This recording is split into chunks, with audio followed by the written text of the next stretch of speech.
Welcome to Tuesday at Daytona International Speedway. I called it a raceway yesterday, but I'm kind of an idiot. You got away with it. That, No John one noticed. Doonan. It's fine. Tuesday, IMSA GTP testing. We have some P2 cars here, some new GT3 Evolution and new hot rods in general. I'm Marshall Pruett. That's Graham Goodwin. In the middle, Mazda Motorsports Director John Doonan. That's what pops up on my phone every time we speak. John Doonan, president of IMSA. Before we get into the day's activities, John, I read a press release that came out this morning from IMSA, and it said some pretty bold things about sustainability. And I asked you about this earlier and said, is this PR? What is this? And you pushed back and said, well, you didn't say any swear words. There might have been an idiot or two thrown in there, but you said, no, like, this is real. This is something we're proud about. That's where I wanted to start. This day, GTP's on track for the first time here in an official IMSA session. This is a bit of a stake in the ground, 44 days out from the Rolex 24. Tell folks about how hardcore serious you guys are about technology and sustainability. Well, first of all, it's great to have you guys back at Daytona International Speedway. I think you said you hadn't seen each other physically in 3 years, and it's three happiest years of my life. Yes. But to have you guys back is fantastic. To have all 9 cars that will race in the 61st running of the Rolex 24 all running together now is huge.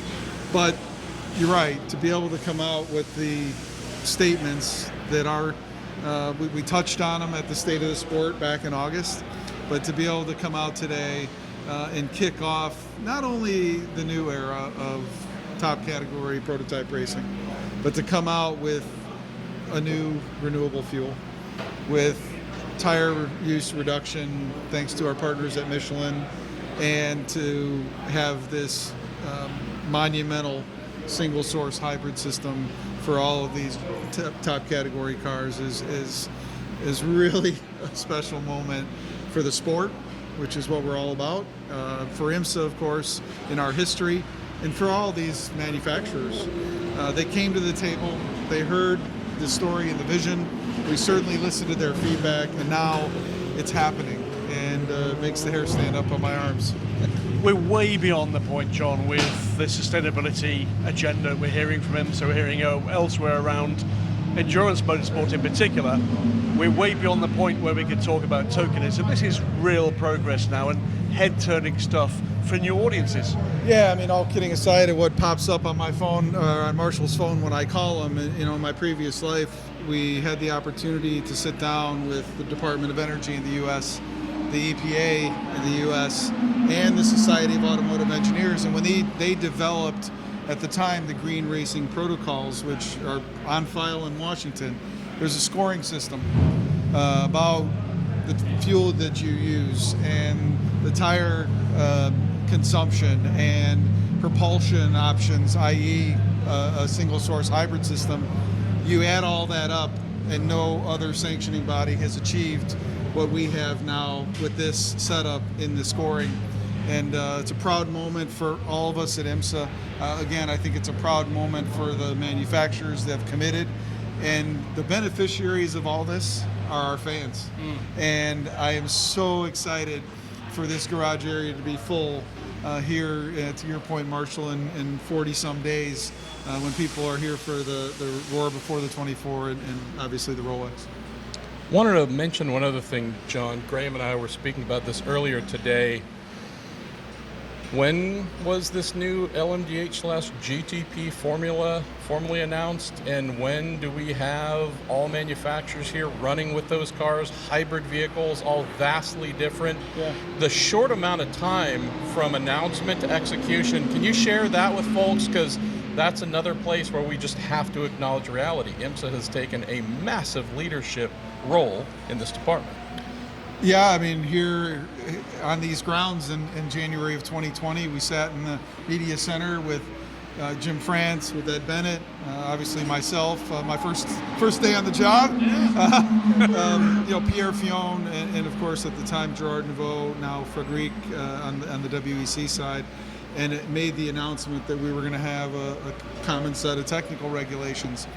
Clearly, a few months later, things got delayed a bit given the pandemic, but between the OEMs pushing, our technical team, Matt Curdock, Simon Hodgson, Terry Bouvet, pushing, we collectively have made it happen. And there's teams thrashing here still, which we all want more time in our sport, but it's happening, it's real. People have now gotten a bunch of mileage in, they're getting more here, and we're going to have 9 GTP cars roll off the grid at the Rolex 24. But isn't this a great message? At the moment, there's no time in history where we've seen such massive political challenge to the automotive industry. What this is showing, in 2 years, and 2 years with massive challenges in the way, we've delivered these 9 cars, and more to come, by the way, of course. But to show that motorsport can be that R&D, technology, laboratory for the automotive industry, it's a great message to push, that you can not only go for performance and efficiency, but also those things can be turned around this quickly. Yeah, when we first sat down, I think there were at one point 16 automakers from around the globe at the table. To have 6 fully committed, globally, publicly announced to those technical regulations, which for us are GTP, it shows collaboration. And I think the other part of collaboration that we've seen is throughout the testing.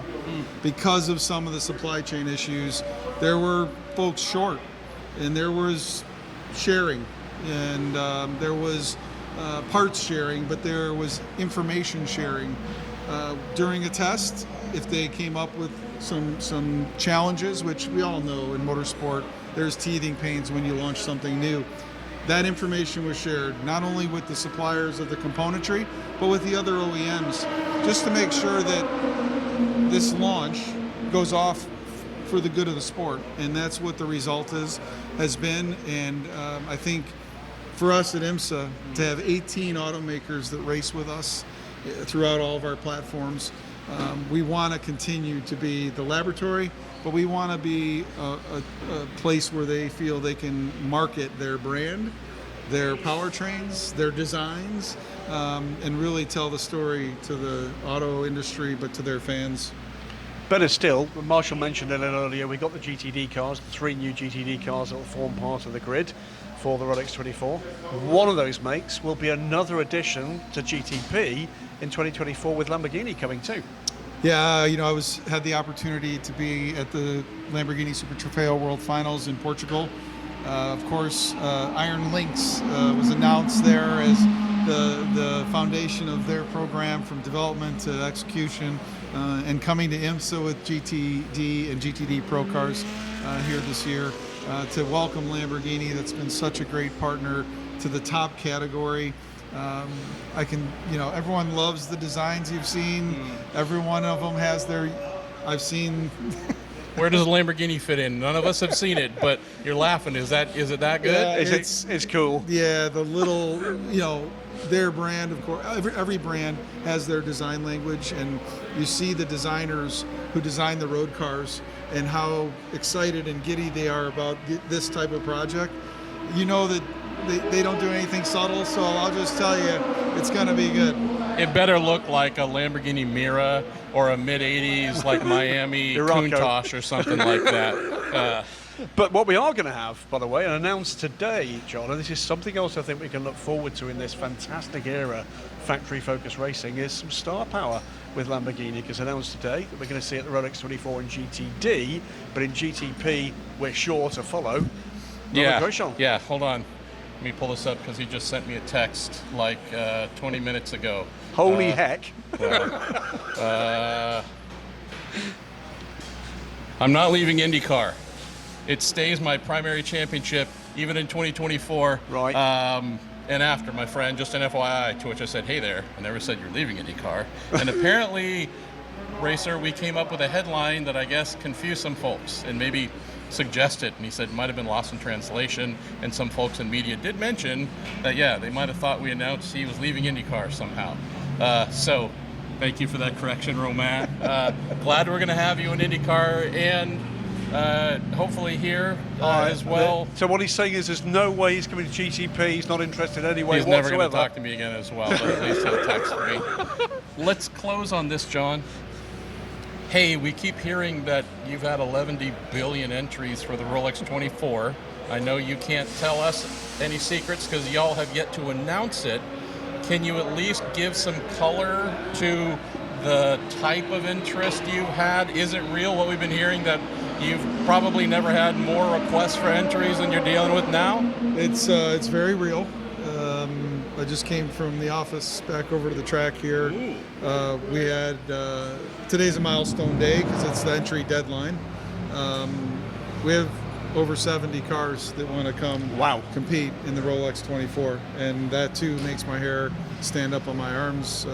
What a moment for the sport of endurance sports car racing, and again for the fans. Can you imagine the fans and the opportunity they're going to be able to see when they're on the grid walk or when they see that field roll off? We do have a criteria for selection. Obviously, folks that compete in the IMSA WeatherTech Sports Car Championship are a priority when it comes to selection. So Wayne Taylor's okay. That's the important part. I'll be really honest. I just want to know if the Goodwin Pruett Motorsports LMP2 entry was accepted. Just wink. In the Multimatic? Yes, exactly, in the Multimatic P2 with assistance from Bar 1 Motorsports. So, yeah, sure. I think, the thing to remember, then, of course, the Michelin Endurance Cup is the next criteria, and folks that have run with us before, but it's a wonderful situation to be in, I think. Also sensitive to how much effort, because I had the opportunity to do it for so many years. I know what it takes to try to pull a program together. So there's it's a little bittersweet because there are going to be some folks on a reserve list.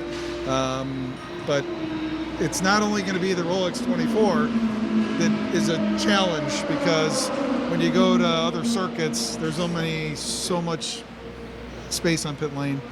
There's only so much space in the paddock, and we want to make sure that we give a great experience to all of our participants, those that invest so much to be with us. We want to give a great experience to our fans who come to the events, and so next few days we'll start communicating out with the folks that'll receive an entry, and we'll see, maybe throughout the season you'll see some faces that maybe didn't make the Rolex 24 but make another event, and we're welcoming to one and all when we can fit them. I've got one final question, which is, so what you're saying is that list is on your desk over there right now? What floor? What office number? We might know folks who can get in there. There is quite a security team over there at the front desk, so unless you guys can Look, we're going to reveal now. You know how they choose the entry list? Blindfold and darts. They just chuck darts at the wall. Oh, hey, sorry, Chip Ganassi, whatever. What have you ever done in racing? All right, kidding aside, John Doonan, we always appreciate you taking some time here. Now Graham and I are going to talk about the day we've had so far. Awesome. Thanks for having me, and a blessed holiday to all the listeners and viewers on RACER.com and fans of IMSA all over the world. Amen. Graham Goodwin, great to spend some time with Mr. Doonan. Fabulous. Wow, 70 plus entries. That's a real number. Yeah, and it's going to mean a fair number of disappointed candidates, entrants for the Rolex 24 Hours, but a hint there from John that deals are being done that might see some of those cars appear later in the season, which is really good news. I remember last year where the 60th anniversary, they were really hoping to get to 60, right? Because just numerically it'd be cool to have 60 for the 60th. Yeah, boy, there's not going to be a problem hitting the number. Let's not forget, was it 36 or 38 we had at the low ebb? Yeah. And what a recovery. Many of us thought through COVID and beyond it was going to be a real hard road back. And yet here we are with a garage full behind us here, and by the way, a garage full behind us the other way, of brand new cars. And that's not even a quarter of the cars that we're going to be able to see here in January for the 61st Rolex 24 Hours. A massive level of interest in endurance racing here in North America, across my homeland, back in the UK and across Europe and globally. record grids absolutely everywhere. The relevance of what's going on now seems to be pretty much unmatched. And what John was saying a little earlier about the sustainability arguments, we're doing in endurance racing what lots of other more high-profile championships are talking about doing in 2026. We're already doing it now. Yeah. That's really good news. But as for what we've seen today... Yeah, let's talk about speed. So the lap record here set by what? That was Mazda at a 1:35.8, I believe. Something along those lines. Yep. Have had confirmed, IMSA's not publishing timing and scoring information, but have confirmed through our sources 136.1 so far, the fastest, and that was up through the last day session. We're into the night session and now. More than one car at 136.1 and others at 136.2. So, and those might have been Acuras, maybe, kind of, sort of. They were Acuras. And 36.2 might have been a Cadillac. The 36.1s were Acuras for sure. Yep. A 36.1 and a 36.17 was the other that I heard for those two. So some closeness there, at least so far.